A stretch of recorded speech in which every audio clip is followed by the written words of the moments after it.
Hey, good morning. I'm Jason Brown. I'm the Director of Advisor Success here at Foster Group, and I'm joined by my colleague. I'm Kent Kramer. I'm the Chief Investment Officer at Foster Group. And we're excited to be with you on this relatively chilly January morning in Iowa. Ken just told me it's still -1. So, welcome to this webinar. It's called Financial Forecast 2022. And just a reminder, this is going to be 30 minutes long. And you'll also be getting a link sometime in the next couple of days to look at it if you want to review it.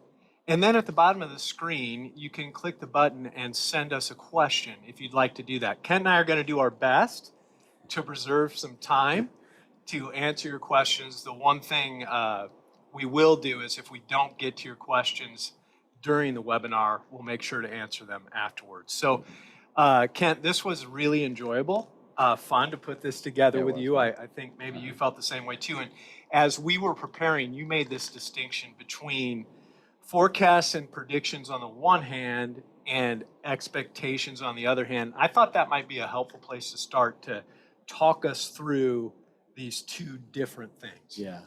So it's helpful for me just to differentiate between the terms, not necessarily because they're technically different, but when we think about what is coming, I think when people talk about forecasts or predictions, what they mean is something very specific happening in a specific time frame. So, and what's fun about predictions like that is you can look back and find out how many people were wrong, right? So sometimes in putting these presentations together, it's fun to go back and go, well, look at that. They predicted X and you know what Y really happened. So a good example is someone, let's say they looked at Netflix's price or Tesla's stock price, and they say, well, I'm thinking that this thing should decline by 50% over the next 12 months. Well, you can test that out 12 months later and see whether or not they're right. As a matter of fact, there's a slide here that we collected, just talked about one manager who was looking at the price of Tesla, and they were saying at the beginning of 2021, hey, we think this stock is maybe 10 times overvalued. Well, of course, then through 2021, the stock goes up another almost 50%. So you'd say, well, that was too bad. A nice prediction or forecast, but maybe if you had acted on that forecast, you would have been sad. Okay, so forecasts, kind of what we have in mind are short term, trying to predict when something's going to happen and what something's going to happen. Yeah. What's the difference between that and an expectation? Yeah, the thing I like about an expectation is it still is a view about what's coming in the future, but it's a much more generalized view. It doesn't have a time attached to it necessarily, or a specific date, or even a specific level. So for example, I was looking up on Google the average rainfall in the state of Iowa. It varies from the northern part of the state to the southern part, but let's say it's between 26 and 38 inches a year. So I would say, well, my expectation for rainfall in Iowa in 2022 is somewhere around 32 inches. Yeah. And I would stop right there, because if it's just an expectation, what I'm saying there is, in general, this is in line with history. So it's not like this is going to be a real exceptional kind of a year. I'm not making an exceptional prediction, which sometimes we like with forecasts. And I'm giving it all year to come to pass. I'm not saying we're going to get a lot of rain in May or a lot of rain in August or have a drought, whatever it might be. My expectation is in line with what seems like reasonably historical, but I'm not making a specific prediction as to the exact amount or the exact dates in which we'll get it. And later on, we'll get to the fact, I think, that we think having expectations is probably going to be a better guide to a successful investment experience. These slightly more general, less time or place specific forecasts. But even though I think we probably have a sense of the answer to this question, and I will say, we had far more than our average sign up for this webinar. Yeah. And I think I know why. Right. There's a real appeal to forecasts when it comes to our investments.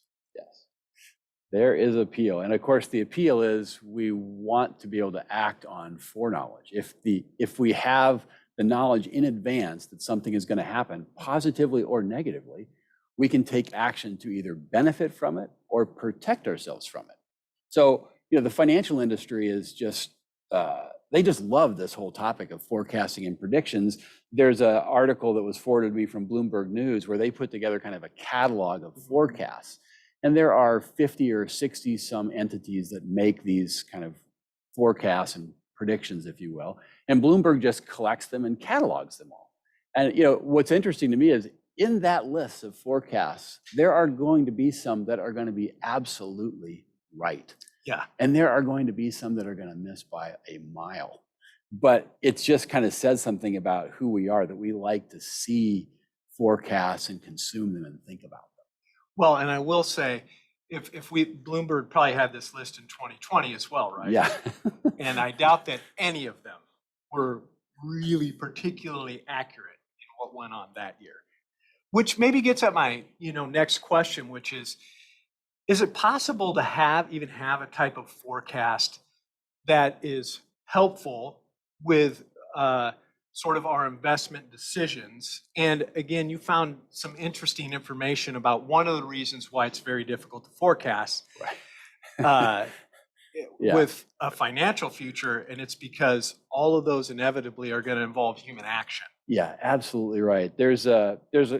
The thing about forecasting or finding a good forecaster is you want to know if they have a really good track record, right? So that's kind of like, okay, if I want to base something, future behavior on someone's forecast, I want to know, have they been successful at this in the past? There's a book written by a guy named Phil Tetlock. He's a professor, and he put together a whole group of people called super forecasters. And the really interesting thing about this book is it does say through kind of this methodology, you can improve your success rate, if you will, at forecasting. But one of the ways that you improve your success rate is you learn from your failures. Yeah.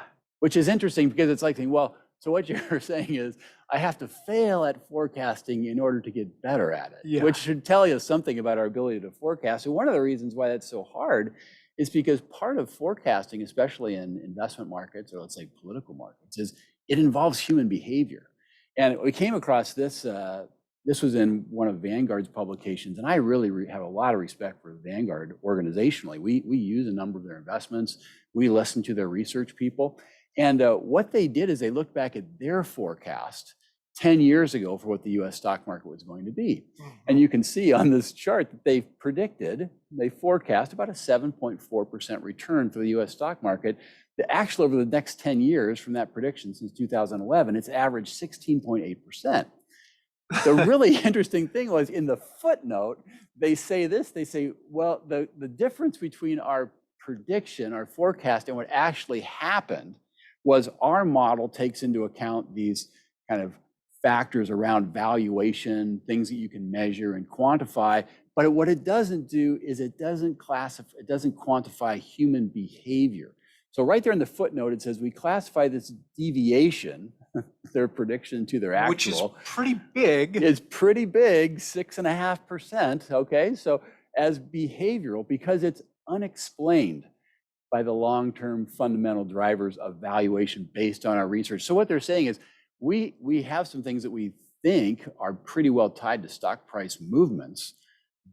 But at the end of the day, there's this thing called human behavior that is outside of our ability to predict. I loved the humility actually in the footnote because I appreciate the work that they do and their forecasts, but to be able to look back and go, yeah, we missed. And you know what? Because we can't really predict everything that human behavior is going to bring about. Okay, and talk us through this next slide too, because it's another example of how we miss as human beings. Yeah. So these two, I just put these on the same chart. The one on the left, the one on the right shows the University of Michigan Consumer Confidence Index. So basically, it's measuring how good people feel about the future, how optimistic we feel about what's going to happen in the next year. Well, over the last 2 years, it's gone down. You can see that on the chart. The one on the left is what the US stock market did in the same time period. And the researchers who did this look, the Strategas research group, they said it's the first time in history where consumer confidence has declined over 2 years, but at the same time, the US stock market put together almost record performance in the same 2 years. So you have to ask, well, if I'm measuring human behavior on the one hand, what consumers are telling me is they feel pessimistic. But on the other hand, their behavior in stock markets would tell me they're optimistic because they've been buying even as the stock market has gone higher. And if this is the first time ever that this has happened, It also tells me that maybe we're not getting any better at not having human behavioral deviation Yeah. when it comes to predictions as I, well. I like the fact that, when we talk about human nature and behavior, it's been an issue since the beginning of time, and it still is, Yeah. right? We're just not fully predictable people. So if we have a capacity, at least for a couple seconds, to set aside our desire to know the future, um, which is difficult for us as human beings. Yeah. Yeah. And in particular, to set aside our desire um, as it regards our portfolio or decisions about our portfolio, which is understandable. What should we focus on instead of that? Yeah. Well, a couple things around there. I wouldn't say that ignoring forecasts is the thing you should do, because there are some things about looking at forecasts that are actually helpful because they give you kind of the range of possibilities. So it helps expand our thinking. And I think it's kind of a humbling thing to think about, hey, there's a whole lot of outcomes that could happen. There's actually a reasonability to them. So the idea that I'm going to actually guess right or forecast correctly, maybe not a high option. So rather than pay attention and try to frame my action that way, really what I want to frame my action around and my attention is, okay, what can I control? And what's the most important thing? And I think for most investors, the most important things start with their financial plan, their personal goals, financial goals, and their time horizons. How long before these kinds of things need to be realized, whether because I need money from the portfolio, or I want to retire, I'm sending kids to college, I've got a foundation, an endowment that I need to produce X number of dollars each year. Whatever it is the purpose of the investor, that's where you start. Yeah, then that's interesting, Kent, because I think if I look at myself, oftentimes, where I've started is I just want this thing to grow. Yeah. And I'd prefer that it grew all the time, really at a really high rate. Yeah. But you're saying that actually the starting point is, what is it that we're working towards?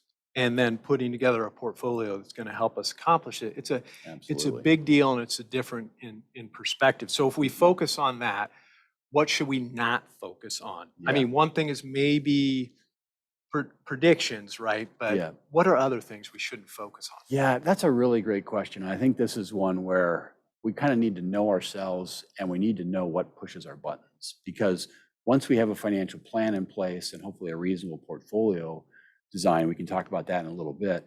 The thing we want to be careful of is letting things into our mind or dwelling on things that are going to either create a lot of discomfort or maybe lead us in the wrong direction, just causing worry and anxiety. There was a really interesting study done by an economist during the COVID-19 kind of year 2020 and 2021. What this economist was recognizing, he was watching the national news all the time because he was home. And he just felt like every bit of news was always started with something negative. Even on days when there was advances in, let's say, vaccine technology, he felt like the news was negative. So he said, he's an economist, so he was going to test this theory out. It's like, is this just me, or is this really happening? So he and a bunch of other economists began to look at the news media and the nature of the news, negative, positive, especially around COVID. And what he found was his impression that the news was mostly negative was absolutely true. And if you look at the chart here on the right-hand side of this picture, what you'll see is their findings that the U.S. national news sources, so think about whether it's cable news networks or national news broadcasts or large papers, whether it's the Wall Street Journal, the New York Times, you name your national news source, they are far more negative and were far more negative in all of their coverage around what was happening with COVID-19. And they kind of expanded that study and found, well, it's true not just with COVID, it's true generally. Then if you look at your US local, your kind of local and regional news, less negative. The really interesting one was on the international side, even less negative. But what I really think people want to understand is the news that we consume, just by the nature of the sources available to us, is going to be generally negative. And that negativity is going to cause us to have fear. It's designed actually to create different kinds of fear. And I put a couple on this, the fear of missing out. We all know that one, right? Well, hey, something great's going to happen. I don't want to miss out. What about the fear of being an idiot? That's like the one that says, oh, if I don't know something, I'm going to be caught ignorant. And, so I like that one.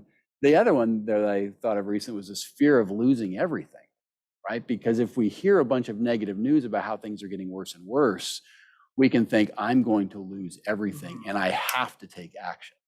And it's in that push to take action, kind of in a knee-jerk way, that the negative news cycle really conflicts with the success that we have as an investor in achieving our financial planning goals.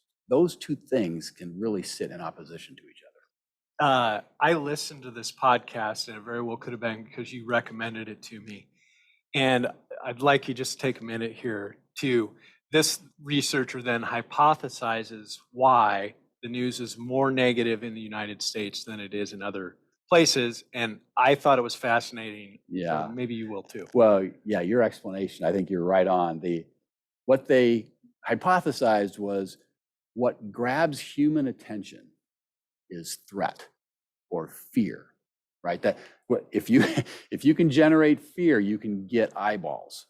Because most of the news media in the United States is a for-profit enterprise, they need to attract as many eyeballs as they can and show potential advertisers, hey, we're getting the most eyeballs, you should pay us money, a lot of money, to advertise during our news broadcast.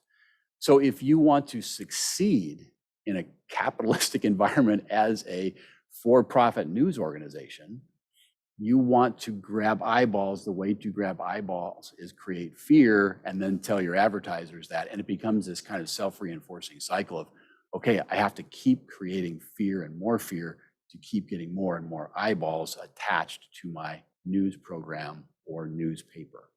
So essentially, we've been really good in this country at monetizing our fear. Yeah.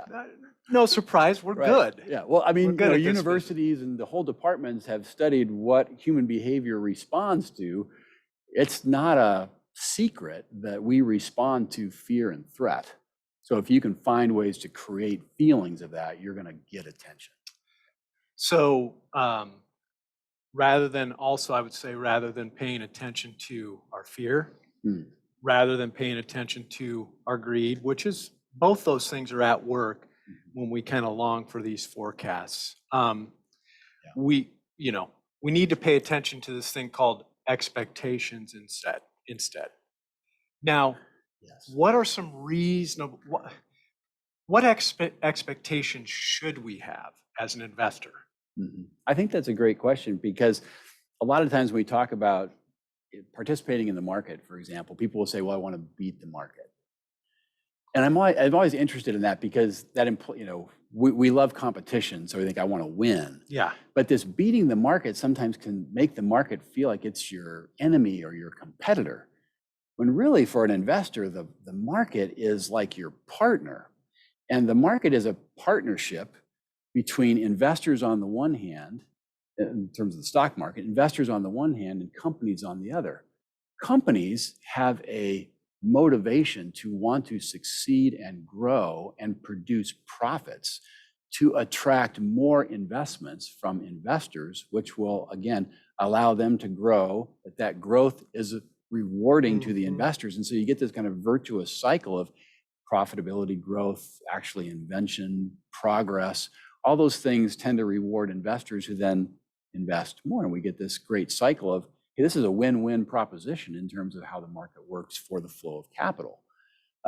I think sometimes we lose track of that and we worry about, oh, the market is going to fail in some way. It's like, well, the market really doesn't fail as long as investors and companies are kind of on the same side of the table in terms of this win-win opportunity. And that's probably an expectation that's good to have about what the market does. Absolutely. Is over time, it has historically created this win-win situation for people. That's a good and reasonable expectation given the history of the market. And to see it as a result, as I think you called it, an ally. Yes. As opposed to a foe or something to beat or something to even be afraid of and avoid. Right. I would agree with that. Yeah. Now, show us that in practice. So, okay. that's theory. That's nice, but show us how that sort of system has worked. Yeah. So we talked about this a few times before, where in every year, I don't care which year you're talking about in US history, there are negative things in the news, there are negative potentialities that could happen, there are things to kind of be concerned about.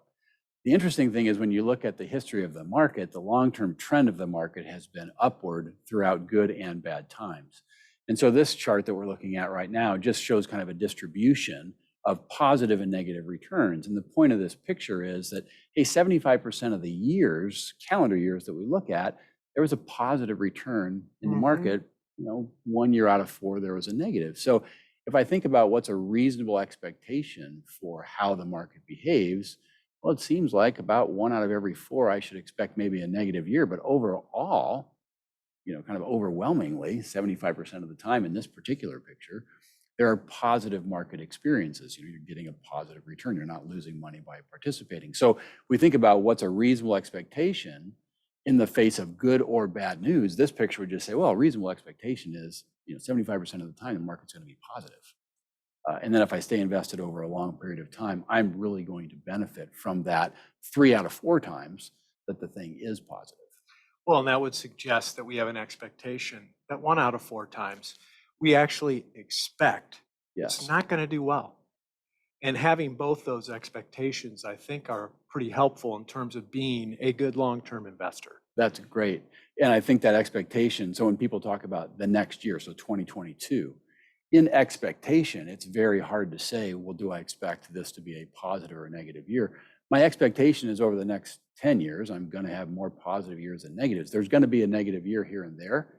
Could it be 2022? It absolutely could be. We shouldn't be surprised by that if it were to happen. At the same time, we shouldn't be put off by it or afraid of it, because it would be absolutely in line with long-term market history. And if we're an expectations-based investor and in the way that we construct our financial plan, then yeah, we won't like it. It won't feel good, but it's not going to derail anybody's plan either, because you've planned with the right set of expectations. This is going to happen. These things are in place in the portfolio. We're going to be okay.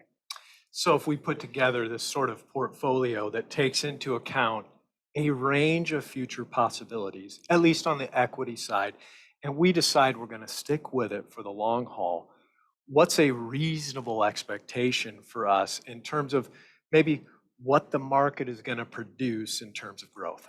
Yeah. So we looked at this would be an index of it's like a global stock market index. Think about all the publicly traded stocks around the world. Well, since really the 1990s, early 1990s, that market or that index has done about 8.25% stock market.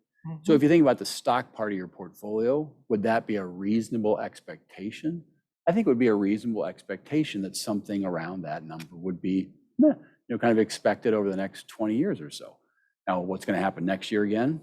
I don't really have a forecast. We could flip a coin on that one and see, in terms of what we think might happen. But we're trying to create long-term expectations that are going to help us succeed our longer-term financial goals. And for those financial goals that are shorter term, the stock market probably is not a good place for those assets to be. And what I mean by that is when we think about a portfolio, we talk about a portfolio of assets. So the idea is we're saying, I know that I need a variety of asset types to diversify against certain kinds of risk.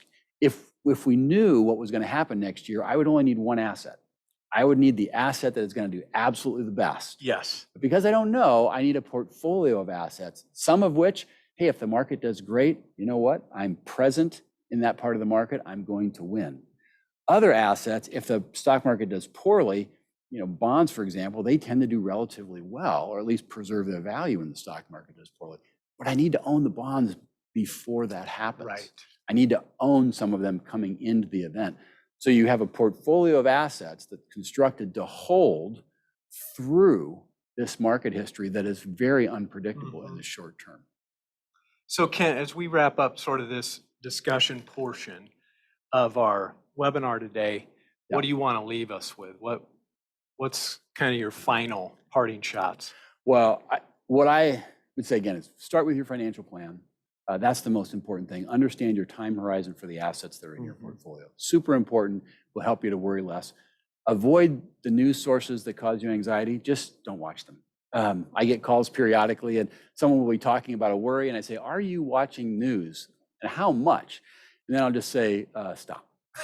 You just take a break from that. The other thing is there was an article that I liked recently in the Wall Street Journal by a writer, Greg Ip, and he was talking about Republicans and Democrats' views of inflation and how they were different. And his closing kind of comment in the article, because they were different, he says, here's a prediction.